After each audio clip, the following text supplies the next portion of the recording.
Hey, just wanted to make a little guide for any vagabonds heading north as the weather heats up and summer's arriving. West Coast, a little guide. Uh,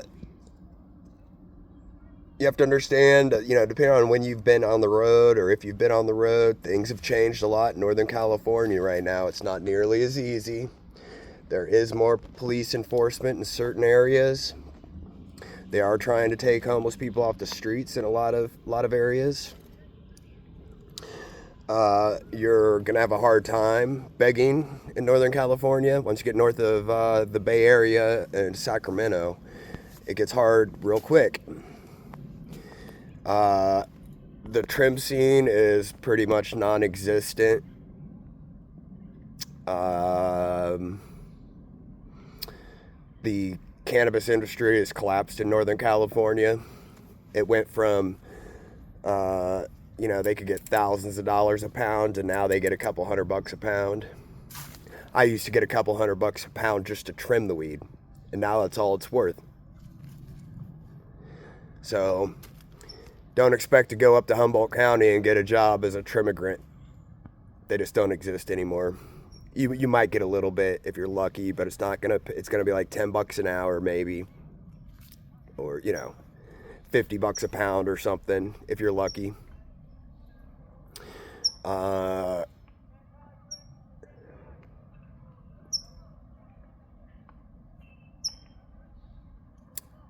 Bay Area, the weather is gonna stay cool in the summer in San Francisco and near the bay, like along the bay in Marin County. It gets a little warmer and drier in the East Bay, although it can be cool, down by the bay in the East Bay. But you go into Berkeley, it's gonna be 5-10 degrees warmer than it is in San Francisco. A little bit more sun, a little drier. San Jose is pretty warm and dry in the summer. And then you can always, take a megabus or whatever. It's not megabus anymore. What is it? Flix. Take a Flix bus to Sac for 20-30 bucks usually. And from there, you're $5 or $10 worth of regional buses to be in the Sierra Nevadas. But it's just harder. It's harder to make money. It's harder to get rides hitchhiking. People aren't as nice. And I'll give you a reason why. For those who are unawares of the kinds of stuff that's been going on out west for over the years. There's been people traveling in Northern California. Uh, Today, people would call them homeless people. Back in the day, we were dirty kids, vagabonds, hobos, and the like. A different crowd than today's quote unquote homeless people, i.e., the mentally ill, drug addicts, fentanyl addicts. Different, just completely different scene. But even back then, there were troublemakers in amongst us. Half the time you didn't know, and just some guy shows up in town, and then the next thing you know, 15-year-old girl got assaulted, and this little town that has welcomed you for a decade to come work in the hills no longer wants you or anyone who looks like you in their town anymore. And unless you know somebody, they're going to be real unfriendly. And I mean, to an extent, I understand it. To an extent, it's kind of ridiculous because they have people in town that do the same kind of bull and they don't run them out of town. There's a special category for the poors. But at the same time, like, you know, people will only accept so much if they have the ability to change it, and they do in smaller towns. There's not cameras everywhere in Garberville. If they want you to leave, they can beat you until you got to take a ambulance ride out of town. Nobody's going to find out. Nobody's going to figure it out. Nobody's going to narc on them. They're just going to assume you were a jerkwad hitting on a kid or shooting up in the middle of town or leaving trash in the woods. Good riddance to you. They don't have money flowing everywhere and money to give away, and they don't need you. You're just another possible problem. Doesn't mean there's not wonderful, nice people up there. There's some amazing, wonderful, beautiful people in Northern California. They're in every town, but it's not everybody. And even some of the wonderful people are just more hesitant, more closed up, been burnt, seen too much, heard too much. And there's nothing there for you anyway. It's not the party town for the immigrants anymore. So you might as well get on the bus and go to the next town, see if there's something better for you up there. But the coast is going to be cool, even in the summer. Get up to Oregon. I would stay away from Grants Pass. They've gone full Nazi. I mean that legitimately. I mean that, no, the real term.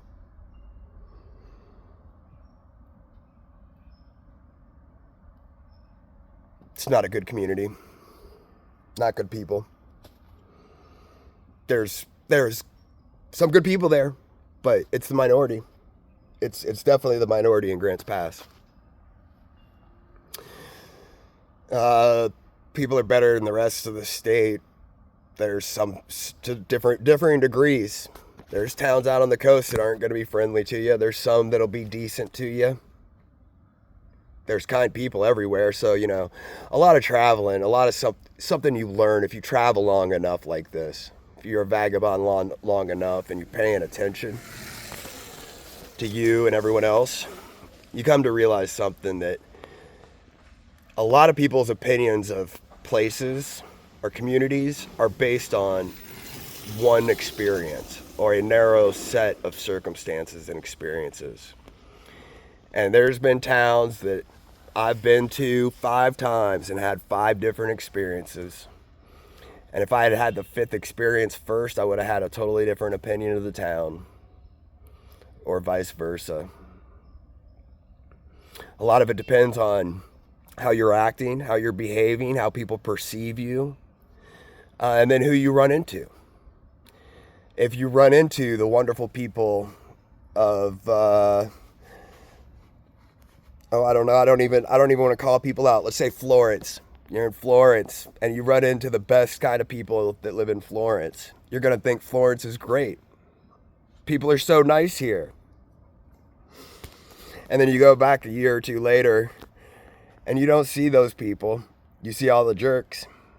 And they say rude stuff to you, won't help you out when you need it, call the police on you, threaten you, whatever. And all of a sudden, Florence doesn't feel so nice anymore. But it's not necessarily indicative of the town just having one experience there. I wouldn't judge a town by a week. You don't really know anything about a town in a week.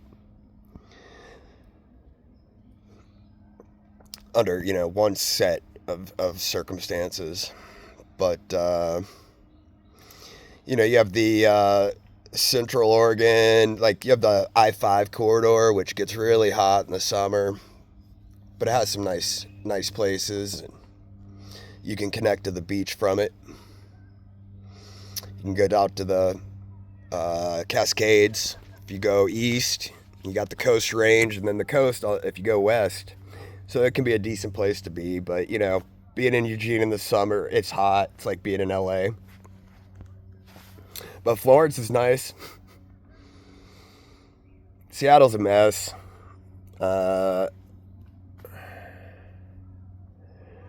Portland's a mess.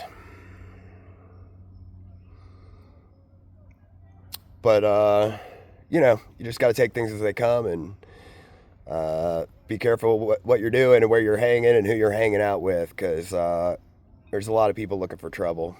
And a lot of people who just stumble into it all the time because of the way they act and the choices they make. But if you make good choices, you act the right way, you treat the community you're in with as much respect as you can, you'll tend to do okay on the West Coast. Just be mindful. This isn't the 90s. You can't live like that anymore if you knew what it was like. Thanks for tuning in. I appreciate it. Like, share, subscribe, comment, suggestions, bad advice, funny jokes. Thanks. God bless.